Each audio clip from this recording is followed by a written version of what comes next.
ನನಗೆ ಬಹಳ ಇಷ್ಟದ ಕೆಲಸ ಏನಂದರೆ ಪಾತ್ರಗಳನ್ನು ಕೂರಿಸೋದು. ಆ ಪಾತ್ರ ಏನು ಅಂತ ತಿಳ್ಕೊಂಡು ಆ ಪಾತ್ರನ ಕೂರಿಸೋದು ನನಗೆ ಬಹಳ ಇಷ್ಟವಾದ ಕೆಲಸ. ಎಲ್ಲ ಚಾನೆಲ್ ಕಾರ್ಪೊರೇಟ್ ಕಲ್ಚರಲ್. ಆದರೆ ನಾನು ಏನು ಹೇಳ್ತೀನಿ ಅಂದರೆ, ಧಾರಾವಾಹಿಗಳಲ್ಲಿ ಕತೆ ತುಂಬ ಮುಖ್ಯ ಅಲ್ಲ, ಪಾತ್ರ ಮುಖ್ಯ ಅಂತ. ಕತೆ ಸುಳ್ಳು ಯಾವಾಗಲೂ. ನಾವು ಹಂಗೆ ಹೇಳೋದಲ್ಲ, ಅವ್ನು ತುಂಬ ಕತೆ ಹೇಳ್ತಾನೆ ಅಂದರೆ ಸುಳ್ಳು ಹೇಳ್ತಾನೆ ಅಂತ. ಕತೆ ಸುಳ್ಳು, ಬಟ್ ಪಾತ್ರ ಸತ್ಯ.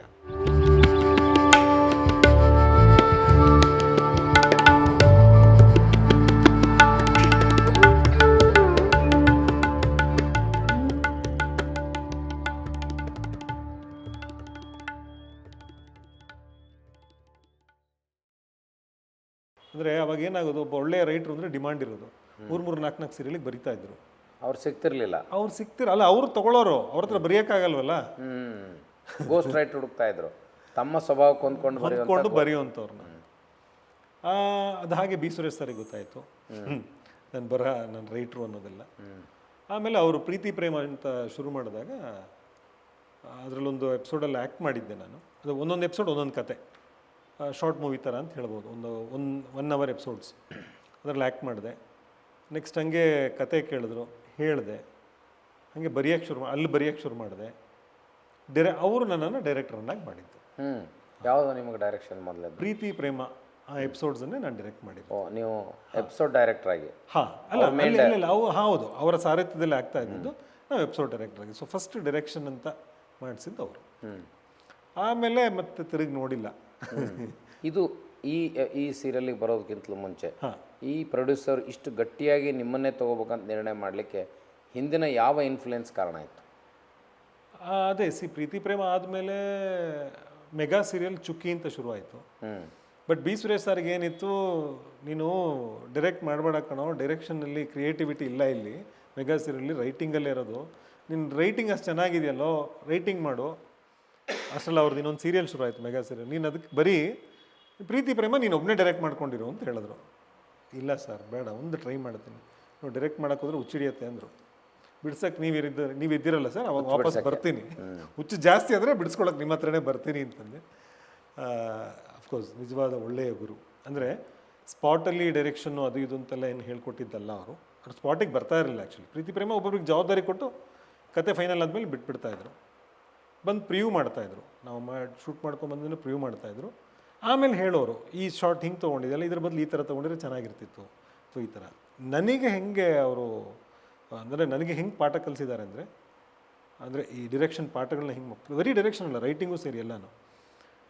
ಪ್ರತಿ ಸರಿ ಹೋದಾಗಲೂ 1-2 ಪುಸ್ತಕ ಕೊಡೋರು. ನಂಗೆ ಓದುವ ಚಟ ಇದೆ ಅನ್ನೋದು ಗೊತ್ತಿತ್ತು ಅವರಿಗೆ. ಪುಸ್ತಕ ಕೊಡೋರು, ಯಾವುದಾದ್ರು 1-2 ಸಿನಿಮಾ ಕೊಡೋರು, ಇಂಟರ್ನ್ಯಾಷನಲ್ ಲ್ಯಾಂಗ್ವೇಜ್ ಸಿನಿಮಾ ನೋಡ್ಕೊಳ್ಳೋ ಚೆನ್ನಾಗಿದೆ ಅಂತ. ಆಮೇಲೆ ಅಲ್ಲಿ ಸುರೇಶ್ ಸರ್ ಕಂಪನಿಯಲ್ಲಿ ಈ ಕನ್ವೇಯನ್ಸ್ ಸಿಸ್ಟಮ್ ಇಲ್ಲ. ಸೊ ಆದರೆ ನಿಮಗೆ ಪೇಮೆಂಟ್ ಇದೆ ಇನ್ಕ್ಲೂಡಿಂಗ್ ಕನ್ವೇಯನ್ಸ್ ಅಂತ. ಈಗ ನಾವು ಡೈರೆಕ್ಟರ್ಗಳು ಎಡಿಟಿಂಗ್ ಹೋಗ್ತೀವಿ ಬರ್ತೀವಿ, ಅದಕ್ಕೇನು ಸಪ್ರೇಟ್ ಕನ್ವೇಯನ್ಸ್ ಅಂತಿಲ್ಲ. ನನಗೆ ಕನ್ವೇಯನ್ಸ್ ಅಂತ ಬುಕ್ ಕೊಡೋರು. ಸೊ ಒಳ್ಳೆಯ ಸಿನಿಮಾ ನೋಡಿದ್ಮೇಲೆ ಅದ್ರ ಮೇಲೆ ಕುತ್ಕೊಂಡು ಚರ್ಚೆ ಮಾಡ್ತಾಯಿತ್ತು. ನೀವು ಬರೀ ಸಿನಿಮಾ ನೋಡಿದ್ರೆ ಆಗಲ್ಲ, ಸಿನಿಮಾವನ್ನು ಓದಬೇಕು ಅಂತ ನನ್ನ ಯೋಚನೆ. ವಿಮರ್ಶೆ ಮಾಡಬೇಕು. ಓದಬೇಕು, ಸಿನಿಮಾವನ್ನು ನೋಡೋದಲ್ಲ, ಸಿನಿಮಾ ಓದಬೇಕು ನಾವು ಅಂತ. ಸೊ ಸಿನಿಮಾ ನೋಡಿದ್ಮೇಲೆ ಅದರ ಮೇಲೆ ಡಿಸ್ಕಷನ್ ಮಾಡೋದು. ಈ ಥರ ಸ್ಕ್ರೀನ್ ಪ್ಲೇ ಯಾಕೆ, ಹೇಗೆ, ಸಂಭಾಷಣೆ ಯಾಕೆ, ಹೇಗೆ, ಈ ಥರ. ಆಮೇಲೆ ಶಾರ್ಟ್ ಕಂಪೋಸಿಷನ್ ಯಾಕೆ ಮಾಡಬೇಕು, ಯಾವ ರೀತಿಯಾಗಿ ಜನಕ್ಕೆ ಕನ್ವೆ ಮಾಡಬೇಕು ಅನ್ನೋದನ್ನು ತುಂಬ ವಿಸ್ತಾರವಾಗಿ ನನಗೆ ಹೇಳಿಕೊಟ್ಟವ್ರು ಅವರೇ. ಸೊ ಅದಾದಮೇಲೆ ಚುಕ್ಕಿ ಅಂತ ಮಾಡಿದೆ, ಸುವರ್ಣ ಚಾನಲ್ ಬರ್ತಾಯಿತ್ತು. ಅದು ಹಿಟ್ ಸೀರಿಯಲ್ ಆವಾಗ. ಒಂದು ಚಿಕ್ಕ ಹುಡುಗಿಯ ಕತೆ ಅದು, 500 ಚಿಲ್ಲರೆ ಎಪಿಸೋಡ್ಗಳು. ಅದು ತುಂಬ ಹೆಸರು ಕೊಡ್ತು. 10 ಗಂಟೆಗೆ ಬರ್ತಾ ಇದ್ದಿದ್ದು ರಾತ್ರಿ. ಸೊ ಅದಾದಮೇಲೆ ಕೋಗಿಲೆ ಅಂತ ಮಾಡಿದೆ ಉದಯಾಗೆ, ಖುಷಿ ಅಂತ ಮಾಡಿದೆ ಮತ್ತು ಸುವರ್ಣಗೆ, ಅಮ್ಮ ಅಂತ ಒಂದು ಸೀರಿಯಲ್ ಮಾಡಿದೆ ಸುವರ್ಣಗೆ. ಅಂದರೆ ನಾನು ಮಾಡಿದ ಎಲ್ಲ ಸೀರಿಯಲ್ಗಳು ಅಂದರೆ ನಾನು ಮಾಡಿದ್ದಕ್ಕೆ ಹಿಟ್ಟು ಅಂತಲ್ಲ, ಎಲ್ಲ ಪಾಪ್ಯುಲರ್ ಸೀರಿಯಲ್ ಆಗಿತ್ತು. ಹಿಟ್ಟು ಸಿನಿಮಾ. ಸ್ಕ್ರಿಪ್ಟು ನೀವೇ ಮಾಡ್ತಿದ್ರಿ? ಇಲ್ಲ, ನಾನು ಡೈರೆಕ್ಷನ್ ಮಾಡ್ತಾಯಿದ್ದೆ. ಆಮೇಲೆ ನಾನು ಬೇಸಿಕ್ಲಿ ರೈಟರ್ ಅನ್ನೋದು ಎಲ್ರಿಗೂ ಗೊತ್ತಿರೋದ್ರಿಂದ ಕತೆ ಕೂತ್ಕೋತಾ ಇದ್ದೆ. ರೈಟರ್ಗಳ ಜೊತೆಗೆ ಅಥವಾ ಚಾನಲ್ ಜೊತೆಗೆ ಕತೆ ಕೂತ್ಕೋತಾ ಇದ್ದೆ. ಸ್ಕ್ರೀನ್ ಪ್ಲೇನಲ್ಲಿ ಇನ್ವಾಲ್ವ್ ಆಗ್ತಿದ್ದೆ. ಆಮೇಲೆ ಡೈಲಾಗ್ಗಳನ್ನ ನಾನು ಕರೆಕ್ಷನ್ ಮಾಡಿಕೊಂಡು ರೈಟರ್ಗಳಿಗೆ ಹೇಳ್ತಿದ್ದೆ, ನೋಡಿ ಇದು ಹಿಂಗಿದೆ, ಈ ಥರ ಮಾಡಿ. ಅಂದರೆ ಹೊಸ ರೈಟರ್ಗಳು ಯಾರು ಇದ್ದಾಗ ಹಾಗೆ 1-2-3 ಹೊಸ ರೈಟರ್ಗಳನ್ನ ಹುಟ್ಟು ಹಾಕಿದ್ದೆ. ಓಕೆ. ಸೊ ಅದಾದಮೇಲೆ ನನಗೆ ಆಮೇಲೆ ಲಾಸ್ಟು ಈ ಶ್ರೀರಸ್ತು ಮಾಡುವ ಮೊದಲು ಕಲರ್ಸಲ್ಲಿ ಪದ್ಮಾವತಿ ಅಂತ ಒಂದು ಸೀರಿಯಲ್ ಬಂತು. ಅದು ನಾನು ಮಾಡಿದೆ. ಅದು ದೊಡ್ಡ ಸಕ್ಸಸ್ಫುಲ್ ಸೀರಿಯಲ್. ಸೊ ಪ್ರೊಡ್ಯೂಸರಿಗೆ ನನ್ನ ಪರಿಚಯ ಇತ್ತು.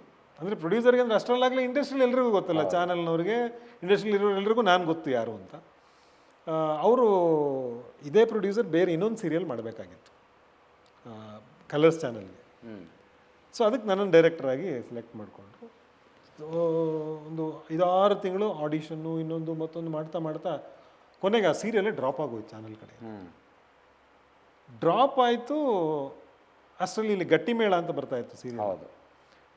ಚಾನಲ್ನಲ್ಲಿ ಅಲ್ಲಿ ಏನೋ ಡೈರೆಕ್ಟರ್ ಬಿಟ್ಟು ಹೋಗ್ತಿದ್ದಾರೆ ಅಂತ ಆಯಿತು. ಸೊ ಚಾನಲ್ ನನ್ನನ್ನು ಕರೆದು ಗಟ್ಟಿಮೇಳ ಕಂಟಿನ್ಯೂ ಮಾಡಿದೆ. ಗಟ್ಟಿಮೇಳ ಮಾಡ್ತಾ ಇದ್ದೆ. ನಾನು ಗಟ್ಟಿಮೇಳ ಕಮಿಟ್ ಆದ ನೆಕ್ಸ್ಟ್ ಡೇ ಇವರಿಗೆ ಶ್ರೀರಸ್ತು ಮಸ್ತು ಸಿಕ್ಬಿಡ್ತು.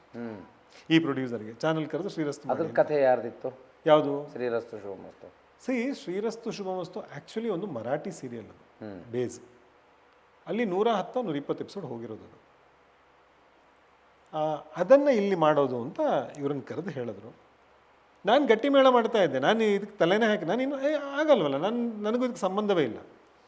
ಒಂದು ಹೆಚ್ಚು ಕಮ್ಮಿ ಐ ಥಿಂಕ್ ಒಂದು 8 ತಿಂಗಳು 9 ತಿಂಗಳು ಕ್ಯಾಸ್ಟಿಂಗು ಅದು ಇದು ಎಲ್ಲ ಮಾಡಿಕೊಂಡು ರೈಟ್ರುಗಳೆಲ್ಲ ಫೈನಲ್ ಆಗಿ ಎಲ್ಲ ಆಗಿ ಇನ್ನೇನು ಫ್ಲೋರಿಗೆ ಹೋಗಬೇಕು, ಯಾರು ಡೈರೆಕ್ಟ್ರ್ ಫೈನಲ್ ಆಗಿದ್ರೋ ಕಾರಣಾಂತರಗಳಿಂದ ಅವ್ರು ಮಾಡೋಕ್ಕಾಗಿಲ್ಲ.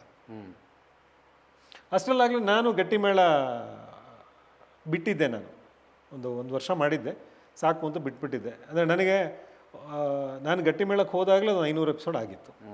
ಎಳೆದಾಡ್ದಂಗೆ ಆಯ್ತು. ಮತ್ತು ನನಗೆ ಹೊಸತನ ಏನೂ ಕಾಣಿಸ್ತಿಲ್ಲ. ನನಗೆ ಹೊಸದಾಗಿ ಏನಾರು ಮಾಡಬೇಕು.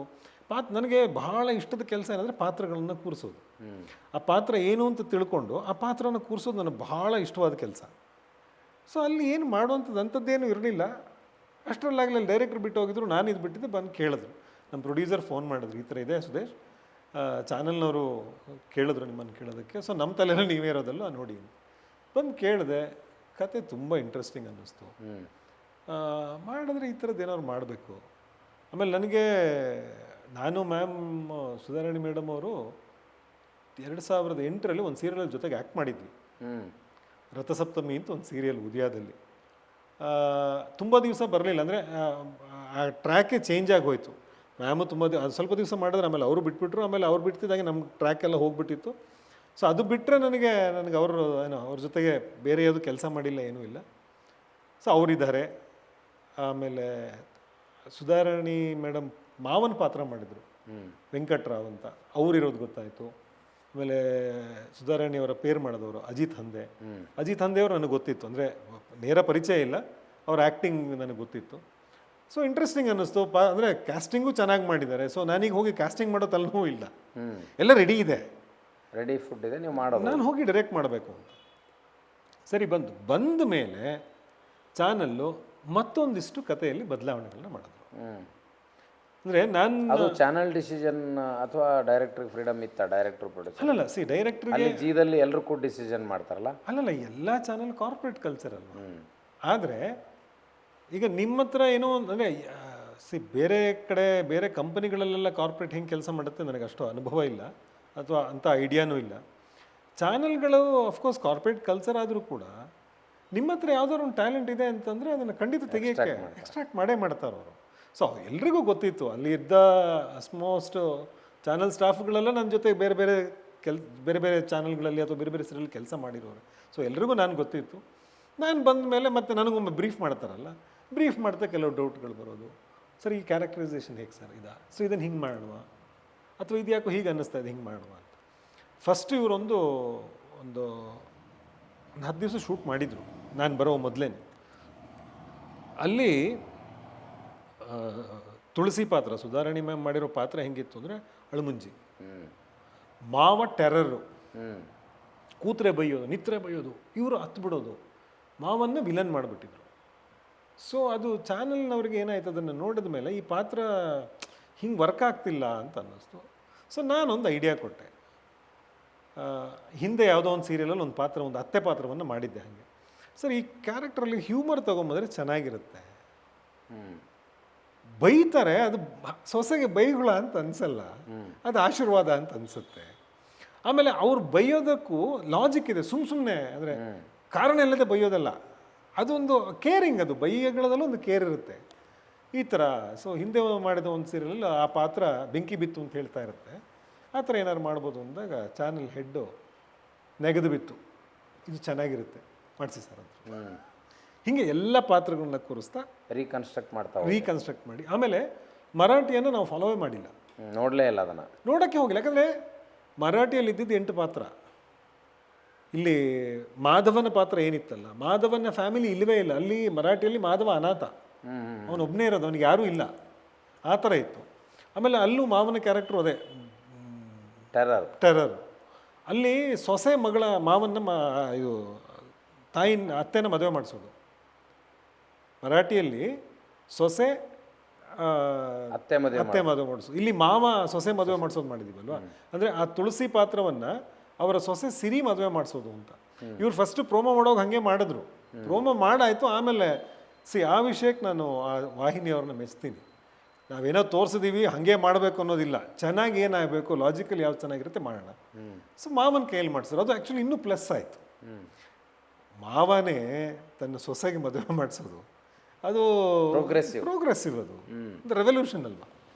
ಸೊ ಈ ಥರ ಹಿಂಗೆ ಡಿಸ್ಕಸ್ ಮಾಡಿಕೊಂಡು ಆಮೇಲೆ ಎಲ್ಲ ಪಾತ್ರವನ್ನು ಕೂರಿಸ್ಕೊಂಡು ನನಗೆ ಇಷ್ಟವಾದ ಕೆಲಸ ಅಂದರೆ ನಟನಾಗಿದ್ದಕ್ಕೂ ಏನೋ. ಆಮೇಲೆ ನಾನು ಏನು ಹೇಳ್ತೀನಿ ಅಂದರೆ, ಧಾರಾವಾಹಿಗಳಲ್ಲಿ ಕತೆ ತುಂಬ ಮುಖ್ಯ ಅಲ್ಲ, ಪಾತ್ರ ಮುಖ್ಯ ಅಂತ. ಪಾತ್ರವನ್ನು ಇಟ್ಕೊಂಡು ನೀವು ಕತೆ ಮಾಡಿ ಅಂತ. ಈಗ ಒಬ್ಬ ಕಳ್ಳ, ಒಬ್ಬ ಸುಳ್ಳ, 100 ರೂಪಾಯಿ ಸಿಕ್ಕಿದ್ರೆ ಒಬ್ಬ ಸತ್ಯವಂತ, 3 ಜನ ಇದ್ದಾರೆ. 100 ರೂಪಾಯಿ ಸಿಕ್ಕಿದ್ರೆ ಹೇಗೆ ರಿಯಾಕ್ಟ್ ಮಾಡ್ತಾರೆ, ಅಲ್ಲಿ ಏನು ಘರ್ಷಣೆ ಆಗ್ಬೋದು, ಅಲ್ಲಿ ಏನು ಒಂದು ದೃಶ್ಯ ನಡಿಬೋದು. ಈ 3 ಕ್ಯಾರೆಕ್ಟರ್ ಬೇರೆ ಬೇರೆ ಕ್ಯಾರೆಕ್ಟರೈಸೇಷನ್ ಇದ್ದಿದ್ದರಿಂದಾಗಿ ಅಲ್ಲಿ ಏನಾರು ಆಗೋದಕ್ಕೆ ಸಾಧ್ಯ, ಇಲ್ಲ ಆಗೋಕ್ಕೆ ಸಾಧ್ಯನೇ ಇಲ್ಲ ಅಲ್ವಾ. ಸೊ ನಾನು ಹೇಳೋದು, ನೀವು ಕತೆ ಏನಾದರೂ ಮಾಡಿ, ಎಲ್ಲವೂ ಕತೆಯೇ, ಬಟ್ ನನಗೆ ಪಾತ್ರ ಮುಖ್ಯ ಅಂತ. ನಾನು ಯಾವುದೇ ಧಾರಾವಾಹಿ ಮಾಡಿದ್ರು, ಏನೇ ಮಾಡಿದ್ರು, ಈವನ್ ನಾನು ನಾಟಕಗಳನ್ನು ಬರಿಬೇಕಾದ್ರೂ ಕತೆ ಓಕೆ ನನಗೆ ಒಂದು ಹಂತಕ್ಕೆ. ಕಥೆಯನ್ನು ಹೇಗೆ ಬೇಕಾದ್ರೂ ತಿರುಗಿಸ್ಬೋದು, ನಮ್ಮ ಕೈಯಲ್ಲಿದೆ. ಪಾತ್ರ ಪೋಷಣೆ. ಕತೆ ಸುಳ್ಳು ಯಾವಾಗಲೂ. ನಾವು ಹಂಗೆ ಹೇಳೋದಲ್ಲ, ಅವ್ನು ತುಂಬ ಕತೆ ಹೇಳ್ತಾನೆ ಅಂದರೆ ಸುಳ್ಳು ಹೇಳ್ತಾನೆ ಅಂತ.